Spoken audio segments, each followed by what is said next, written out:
The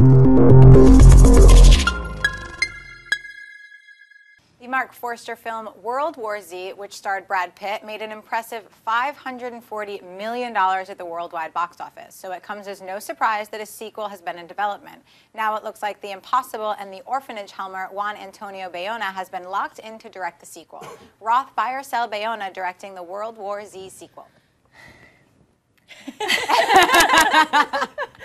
one's so, it's like, it's weird because World War Z was one of those movies that had so much negative press around it before it came out that by the time you actually saw it, you're just like, it's not that bad. And I actually don't, I know some people hate it, I didn't hate it, but I just don't know that I really need another one unless the approach is gonna be to match the book for real. In some way and really sort of explore the different points of view in this world. Do we want to see Brad Pitt is great. Do we want to see the continuation of Brad Pitt in this character in that world with these zombies? I mean, yeah, I'm in. The freezing zombie. Yeah. But do you buy or sell right now the director they attached to it? That's the question. Sell. Sell. Ooh. What do you think? I haven't really seen Bayona's work, but I am gonna buy it just because, not because I thought World War Z was an amazing movie or anything. It made so much money. Yeah. I can't believe that it's Brad Pitt's like #1 movie ever. For a big star like that, that's his #1 movie. To me, an above average film. And I do kind of want to see a second one only because they kind of leave the end of the first one. You're like, okay, there's going to be this extra like act to it.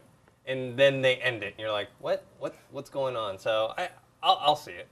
I'm gonna buy it. I actually think this is a pretty smart directorial choice because it's just kind of out of left field. Like The Orphanage, honestly, was great. The Impossible was pretty great. I think he's got a really interesting choice. I think it's a smart move on his behalf because this really does add a whole other scale. But I do really agree. Like I didn't read the books, but I know people who did basically said it just used the title. It pretty much had nothing to do with it. So I know it is kind of funny that this is Brad Pitt's most profitable film, but from a studio monetary perspective, it's a no-brainer, so I'm not surprised. And I do think this is an interesting choice. What do you think, Shep? Yeah, I buy it simply because of the director. The Impossible, excuse me, sorry about that. We're not live, can you cut all that out? Just kidding.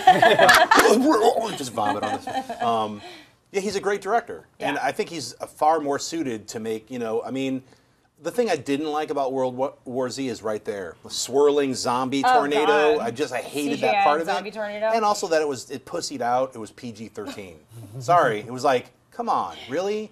Like every single scene was like off camera.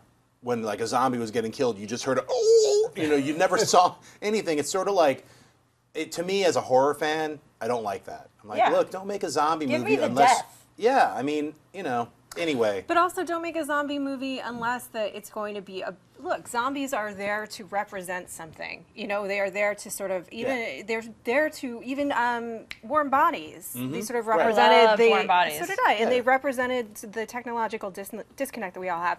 I know that in World War Z, the plan for Marc Forster was that it represented sort of a lack of resources and desperation for resources. I don't think that really came to play. I do like this director, and I think he is a good choice. Yeah.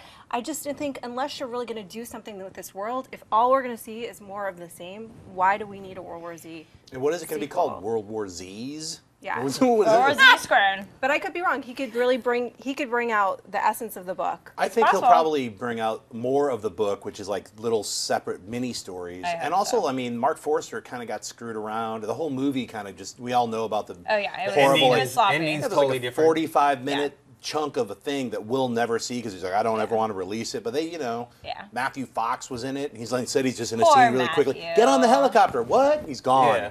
You're like, why did they cast him in that tiny role?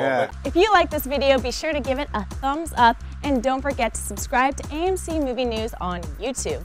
It's free and a great way to stay updated with all the latest movie news and check out our daily show, AMC Movie Talk. Also, don't forget to check us out on Facebook and Twitter to stay in the loop for our special prizes, giveaways, and contests.